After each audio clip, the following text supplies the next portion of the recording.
सेना प्रमुख जनरल उपेंद्र द्विवेदी आज जम्मू दौरे पर हैं। अपने इस दौरे के दौरान सेना प्रमुख अधिकारियों के साथ उच्च स्तरीय बैठक की गई और वहीं पर सुरक्षा व्यवस्था को लेकर चर्चा भी की। सेना प्रमुख ने यहां पर एलओसी और भीतरी इलाकों में सुरक्षा स्थिति का जायजा भी लिया।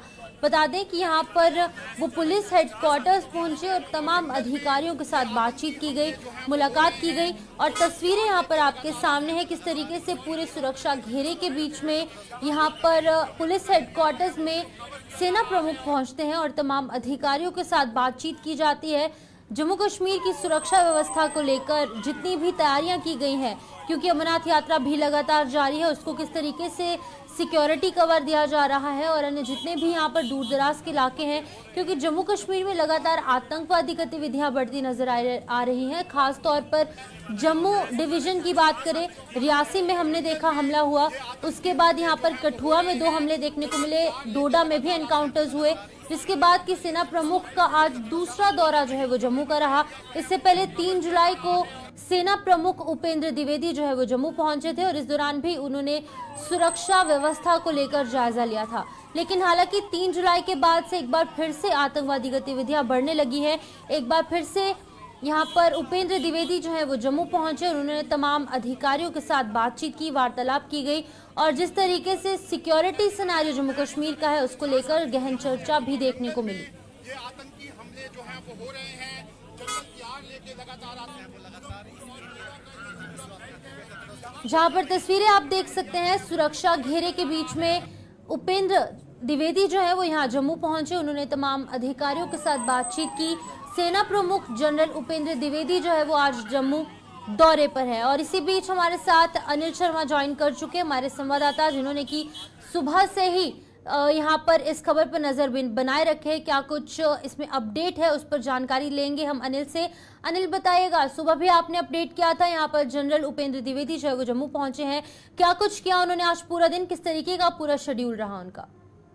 सबसे पहले आपको बता दें कि पीएचक्यू की बात करते हैं, पुलिस हेडक्वार्टर के अंदर जो है एक बड़ी अहम बैठक हुई है, क्योंकि अगर हम बात करें फाइनल असॉल्ट को लेकर, जिसमें लगातार जम्मू रीजन के अंदर बढ़ते आतंकवाद को लेकर जो है सुरक्षा बलों ने एक बड़े पैमाने पर जो है अब तैयारी की है, क्योंकि आने वाले समय में जम्मू कश्मीर से आतंकवाद को मुक्त करना है और जीरो टॉलरेंस की नीति को यहाँ पर इंप्लीमेंट करना है, जिसको लेकर आपने देखा कि रिसेंट डोडा हो, कठुआ हो, उधमपुर हो या फिर इसी के साथ साथ हीरानगर का वो इलाका जहां पर हमने कई जवानों को भी खोया है और डोडा के इलाके के अंदर भी कई जवानों को खोया है और लगातार इस तरह से कई बड़े पैमाने पर सर्च ऑपरेशन भी विभिन्न इलाकों के अंदर चलाए जा रहे हैं। और आज जम्मू के अंदर जिसमें सेना प्रमुख की बात करते हैं, सेना प्रमुख के साथ जम्मू कश्मीर पुलिस के महानिर्देशक, बीएसएफ, सीआरपीएफ, तमाम बड़े अधिकारी, इस वक्त भी आपको दिखाना चाहूंगा तस्वीरें की काफिला जो है इस वक्त राजभवन में है और राजभवन की ये तस्वीरें हैं और अंदर बैठक इस वक्त चल रही है। अगर हम बात करें तो पार्ट 2 की बात करते हैं, इससे पहले पार्ट 1 जो यहाँ पर पुलिस हेडक्वार्टर के अंदर एक बड़ी अहम बैठक हुई, जिसमें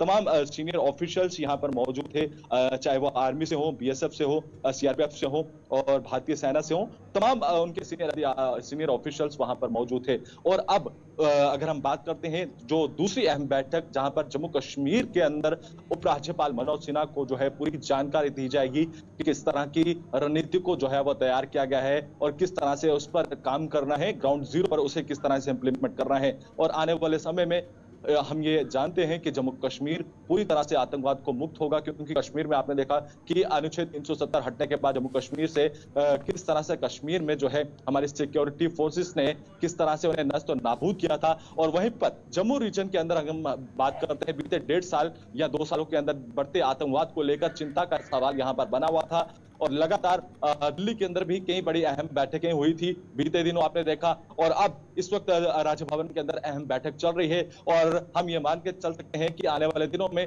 कई अच्छी खबरें जो है वो जम्मू रीजन से भी देखने को मिल सकती हैं। पुलिस अधिकारी यहाँ पर मौजूद हैं, आरएसवेन इस वक्त अंदर मौजूद हैं, एडीजी लॉ एंड ऑर्डर की बात करते हैं जम्मू कश्मीर और इसी के साथ साथ सेना प्रमुख की बात करते हैं, वो इस बैठक के अंदर मौजूद हैं। और आर्मी चीफ की बात करते हैं, चीफ के साथ साथ जो है कई सीनियर आर्मी ऑफिशियल जो हैं वो अंदर मौजूद हैं।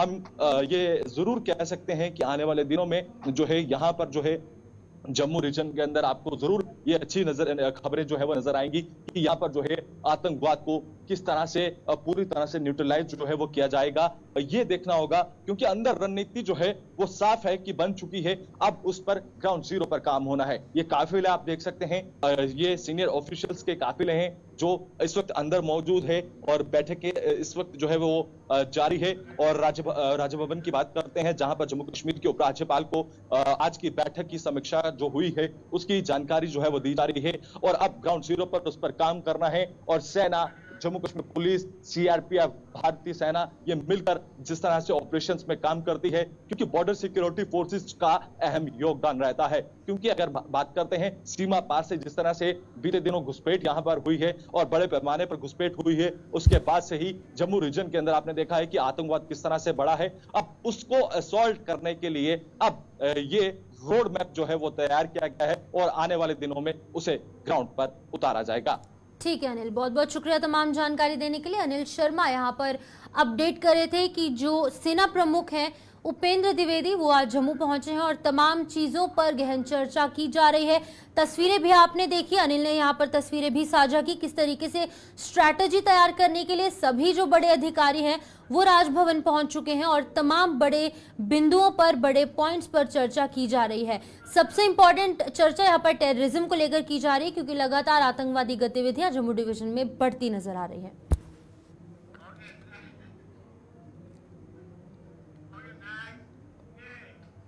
केंद्रीय राज्य मंत्री डॉक्टर जितेंद्र सिंह आज डोडा के दौरे पर रहे, जहां पर डोडा पहुंचने पर ही केंद्रीय मंत्री डॉक्टर जितेंद्र सिंह का गर्मजोशी के साथ स्वागत किया गया। आपको बता दें कि डाक बंगला डोडा में सार्वजनिक बैठक भी की गई, जिसमें कि विभिन्न सार्वजनिक प्रतिनिधि मंडलों ने केंद्रीय मंत्री डॉक्टर जितेंद्र सिंह से मुलाकात की। इस दौरान पूर्व एमएलए डोडा शक्तिराज परिहार, वहीं पर भदरवा दिलीप सिंह परिहार और अन्य वरिष्ठ नेताओं और कार्यकर्ताओं की भी उपस्थिति यहां पर देखी गई। और मुझे लगता है कि एक नहीं, दो नहीं, तीन रिकॉर्ड डोडा के अवाम की वजह से हासिल करने का ये मौका रहा। पहली बार भारतीय जनता पार्टी के किसी कैंडिडेट को तीसरी मर्तबा लगातार लोकसभा का पहुंचाने का काम इस खित्ते ने किया। और इतना ही नहीं, पहली बार इतनी बड़ी मार्जिन, इतनी अक्सरियत से हमें अर्सवाइल डोडा से लीड मिला है। और ये इस बात की तस्दीक करता है कि ये जो वोट हासिल हुआ है ये मजहब व मिल्लत के भेदभाव से ऊपर उठ करके, इसमें हिंदू भी शामिल है, मुसलमान भी शामिल है। और ये शायद इसलिए भी मुमकिन हो सका कि गुज़श्ता 10 सालों में जो मोदी जी ने एक के बाद एक स्कीमें लाई, योजनाएं लाई, वो घर घर तक पहुंची। उसमें कोई भेदभाव ना था। अगर गैस का सिलेंडर देना था उज्ज्वला के तहत तो ये ना पूछा गया कि कुंभा हिंदू का है मुसलमान का है। अगर मकान बनाना था तो फरिश्ते कलेक्टर ने बनाई, जिसकी जरूरत थी उसके लिए बनाया गया, जात कोई भी हो, मजहब कोई भी हो। और इस बार भारतीय जनता पार्टी के मार्फत डोडा में हर तबके के लोगों ने भारी मार्जिन से भारतीय जनता पार्टी को वोट दिया है। दूसरा मुझे ये भी कहना है कि पिछले गुज़श्ता कुछ दिनों में यहाँ पर कुछ नामुराद वारदात होते रहे, लेकिन हमने वो भी दौर देखा 90 की दहाई का, जब आतंक अपनी चरम सीमा पर था। वादी कश्मीर से एक पूरा का पूरा समुदाय कूच कर गया, माइग्रेट हो गया। लेकिन उस वक्त के हमारे यहाँ के नेता एक दीवार बन करके खड़े हुए और यहाँ से कोई भी माइग्रेशन का वाकया ना हुआ, क्योंकि यहाँ के लोगों में उस तरह का इतिहाद है हिंदू मुसलमान और जात पात को छोड़कर, और उसी का मुजाहरा अभी भी करने का मौका आया है। और जहां तक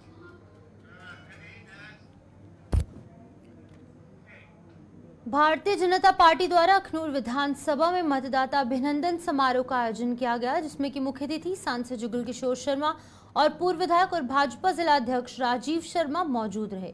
इस अवसर पर सांसद जुगल किशोर शर्मा ने मतदाताओं का आभार जताते हुए कहा कि उनके आशीर्वाद से वो तीसरी बार सांसद बने और केंद्र में तीसरी बार भाजपा की सरकार बनी। उन्होंने कहा कि ये सब कार्यकर्ताओं की मेहनत का फल है। देश में प्रधानमंत्री नरेंद्र भाई मोदी जी के नेतृत्व में जो इलेक्शन लड़ा गया था उसमें भारतीय जनता पार्टी को भारी बहुमत के साथ विजय प्राप्त हुई है और देश में तीसरी बार भारतीय जनता पार्टी एनडीए की सरकार जो है वो बनी है। नरेंद्र मोदी तीसरी बार देश के प्रधानमंत्री बने हैं। तो जम्मू कश्मीर में भारतीय जनता पार्टी ने 2 सीटें लड़ी थी, दोनों सीटें भारतीय जनता पार्टी ने जीती हैं और भारतीय जनता पार्टी का शीर्ष नेतृत्व और नरेंद्र भाई मोदी जी की ये सोच थी कि मतदाता अभिनंदन समारोह किए जाएं। मतदाता वोटर जो लोग हैं, सपोर्टर जो लोग हैं, उनका अभिनंदन किया जाए। ये पहली बार हो रहा है कि हर विधानसभा वाइज जाकर हम जो है मतदाताओं का अभिनंदन कर रहे हैं, उन पर पुष्प वर्षा कर रहे हैं, उनका शुक्रिया अदा और धन्यवाद कर रहे हैं कि आपने भारतीय जनता पार्टी एनडीए का जो मिशन था उसे पूरा किया और तीसरी बार देश के प्रधानमंत्री नरेंद्र मोदी बने हैं। तो आज इस समय हम अखनूर जिला में हैं। हमारे जिला प्रधान श्रीमान राज विकास के नाम पर प्रशासन द्वारा जम्मू के कई नई बस्ती इलाके में यहां पर दुकानदारों को दुकानें खाली करने के फरमान के खिलाफ धरना प्रदर्शन जारी किया गया। बता दें कि इन दुकानदारों के समर्थन में अब कांग्रेस सहित युवा राजपूत सभा भी उतर आई है। आज इन लोगों को दुकानदारों के साथ बैठकर विरोध प्रदर्शन किया गया और दुकानदारों को पहले नई जगह पर दुकानें अलॉट करने के बाद दुकानें तोड़ने की मांग यहां पर की गई। पिछले 60 साल से ये लोग यहाँ पर किसी की अलॉटमेंट, किसी की जो किराया लगाया गया है, ये लोग यहाँ पर बैठे हैं। 60 साल में जो यहाँ पर काम करता है, उनके पिताजी भी काम करते थे, उनका आगे बेटा भी काम करता है। क्या 3 पीढ़ियों को यहाँ से उखाड़ने का इनको हक है? ये पहले भी बहुत से ऐसे लोग हैं जो बाहर से आकर के उस वक्त इनको रिहैबिलिटेट किया गया। 97 में भी इस प्रकार की कार्रवाई हुई थी। तब हमारे एमएलए चौधरी प्यारा सिंह जी, हमारे यहाँ के स्थानीय निवासी थे विनय जी, तब भी बहुत बड़ा संघर्ष हुआ था। आज ये चीज़ें, अगर ये लोग बैठे हैं तो ये उसी का परिणाम है। आज भी हम चाहते हैं कि जो सरकार इनके साथ कर रही है, जो प्रशासन इनके साथ कर रहा है, वो अच्छा नहीं है। डेवलपमेंट के मुद्दे के खिलाफ एक भी दुकानदार नहीं है। हर दुकानदार चाहता है कि अगर डेवलपमेंट यहाँ पर हो, लेकिन उससे पहले इनका जो रोजी रोटी है बिल्कुल छीनी ना जाए। पॉलिटिक्स से ऊपर उठकर इन दुकानदारों के साथ आ जाके बैठे हैं। ये छोटे छोटे दुकानदार हैं, किसी का खोखा है, किसी की सब्जी की दुकान है, किसी का पान का खोखा है, किसी की मीट की दुकान है, किसी की चप्पलों में बनाने की दुकान है, किसी की मेडिकल छोटी सी शॉप है। ये 60 साल से जहाँ बैठे हुए हैं। हमारी गवर्नमेंट से, डिविजनल प्रशासन से जो डिमांड है कि पहले इनको रिहेबिलिटेट किया जाए, उसके बाद इनकी दुकानों को छेड़ा जाए। अगर ये प्लान बना, एडमिनिस्ट्रेशन ने जो प्लान बनाया, तो क्यों ना इनको इग्नोर किया गया? उनको चाहिए था कि प्लान बनने से पहले इनको रिहेबिलिटेट करते। नोटिस क्यों लगाएंगे? जम्मू हिंदुस्तान का झंडा उठाने वाले लोग हैं और इनके पीछे परिवार पलते हैं। हम इन दुकानदारों के साथ खड़े हैं और हमें पूरा सपोर्ट कर रहे हैं इनको कि इनको पूरा रिहेबिलिटेट किया जाए। इनको पहले म्युनिसिपल कॉर्पोरेशन में जगह दी जाए। ये कोई ज़्यादा लंबा काम नहीं है। चीफ सेक्रेटरी को भी बोला जाए ना, अभी कमिश्नर को बोले 10 मिनट में इनको दुकानें लाट हो सकती हैं। देखो जी, जम्मू का पहली बार से हुई वो आखते ना, अंधेर नगरी चौपड़ आया, कोई सुनने वाला बंदा नहीं है।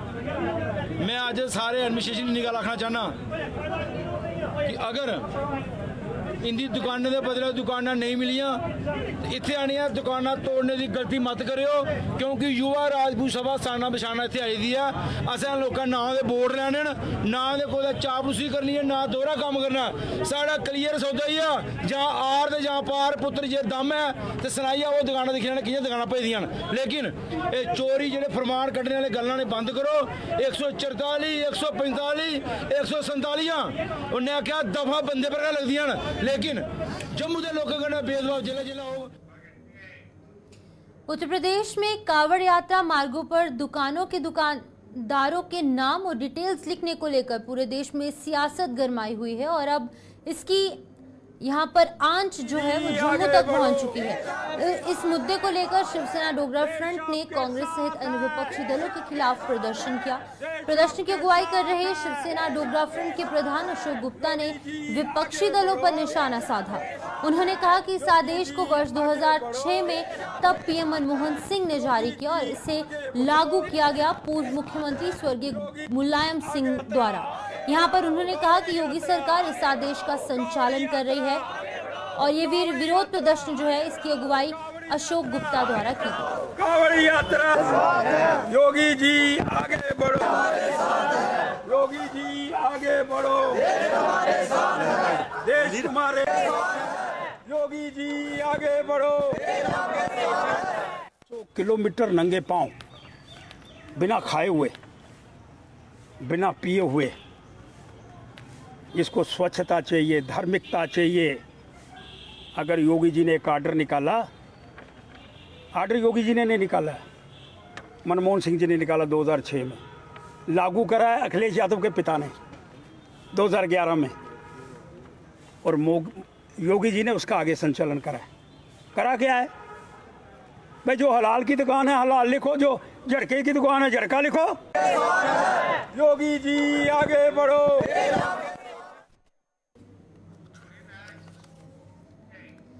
जम्मू कश्मीर में गैर मुमकिन खड्ड की जमीनों की खरीद फरोख्त पर लगे प्रतिबंध को लेकर भाजपा नेता और पूर्व एमएलसी विक्रम रंधावा ने जम्मू में एक प्रेस कॉन्फ्रेंस की। इस दौरान मीडिया को संबोधित करते हुए भाजपा नेता ने कहा कि गैर मुमकिन खड्ड की जमीनों की खरीद फरोख्त पर प्रतिबंध लगने से आम लोगों को परेशानियों का सामना करना पड़ रहा है, जहां पर कि पूर्व एमएलसी ने कहा कि आम लोगों के साथ साथ सरकार को भी करोड़ों रुपए का नुकसान हो रहा है।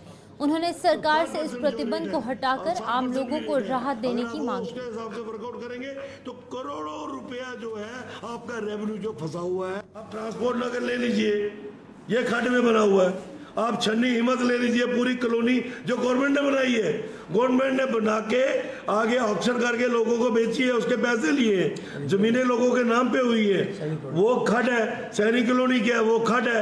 सिर्फ हुआ ये है कि अब बाद में बाहर गया, उसमें लग गया गैर मुमकिन खड्ड, अब आगे नहीं बेच सकते। आज छन्नी हिम्मत का व्यक्ति जो है वो कॉलोनी के बाहर जो एडजॉइनिंग एरिया है उसका वहाँ प्लॉट है, रहता छन्नी में है, लेकिन वो बेच नहीं सकता है। बीरपुर क्या है, ये सारा खड्ड है, लेकिन वो है मालकी है। अब गैर मुमकिन खड्ड लगा के आपने टैग लगा दिया है। डिवकॉम का ऑफिस जो है उसका स्टेटस जमीन का जो है वो गैर मुमकिन खड्ड है। तो गैर मुमकिन खड्डों पे सरकारी इमारत बन सकती है, लेकिन आम व्यक्ति नहीं बना सकता है। रूहानी का घर जो है वो गैर मुमकिन खड्ड में है, वो बनाना चाहती है, उसको नहीं बनाने दिया जा रहा। तो सुरजीत जी, मुझे लगता है कि ये मैं उदाहरण दे रहा हूँ कि आम नागरिक पिस रहा है। एक गरीब व्यक्ति जिसकी 10 मरले जमीन है, उसने 5-5 मरले में 2 बच्चों को बांटना है, वो बांट नहीं सकता है, मुश्किल हो चुका है। उसने बेटे की शादी की है, बहू घर में आई है, ऊपर एक कमरा बनाना है, वो बना नहीं सकता है। ये दुविधाएं आ रही हैं। तो ये गैर मुमकिन खड्ड का जो टैग है, ये जम्मू, कठुआ, सांबा बस सफर है, और 30,000 के कनाल के करीब जगह जो है इसमें जो खराब हो रही है, इसमें गवर्नमेंट एक्सचेकर को भी लॉस हो रहा है। आप आज सेल परचेज खोल दीजिए, आप देखिए रेवेन्यू कैसे जनरेट होता है। जब सेल परचेज होगी, स्टैंप ड्यूटी लगेगी, करोड़ों रुपए की है। आप 5 रुपए जो रेट है, कितना रेट होता है, 5% जो रेट है, और 7% भी रेट है। अगर आप वो उसके हिसाब से वर्कआउट करेंगे तो करोड़ों रुपया जो है आपका रेवेन्यू जो फंसा हुआ है। प्रधानमंत्री नरेंद्र मोदी के आह्वान पर देश भर में एक पेड़ मां के नाम कार्यक्रमों के आयोजन हो रहे हैं, और इसी क्रम में कठुआ के बरनोटी में भी भाजपा द्वारा एक पेड़ मां के नाम कार्यक्रम का आयोजन किया गया, जिसमें संत समाज और पूर्व मंत्री राजीव जसरोटिया द्वारा वृक्षारोपण किया गया, और वहीं पर लोगों से एक पेड़ मां के नाम लगाने का आह्वान किया गया। इस अवसर पर पूर्व मंत्री ने कार्यक्रम में शामिल संत समाज का आभार व्यक्त किया और साथ ही साथ लोगों से एक पेड़ मां के नाम लगाने का आह्वान किया। जो आज इस कार्यक्रम एक पेड़ मां के नाम, जो माननीय प्रधानमंत्री, आदरणीय प्रधानमंत्री जो हर वक्त एक नई सोच, एक नया विचार विश्व के आगे रखते हैं, उनके जो मुहिम है, जो उनका इनिशिएटिव है, उस इनिशिएटिव को आगे बढ़ाने का काम आज इस जसरोटा कॉन्स्टिट्यूंसी के बरनोटी में आयोजन हुआ है। जितने भी साथी आए हैं, और आज हम संकल्प ले रहे हैं कि आगे आने वाले जो विशेष बचे दिन, बरसात के दिन में, इनमें हम सब संकल्प लेंगे कि अपनी अपनी पंचायतों में एक पेड़ मां के नाम का लगाने का कार्य, और आज भव्य कार्यक्रम हुआ। तो चलिए, बुलेटिन में फिलहाल इतना ही। मुझे दीजिए इजाजत और आप जुड़े रहिए गुलिस्तान न्यूज़ के साथ।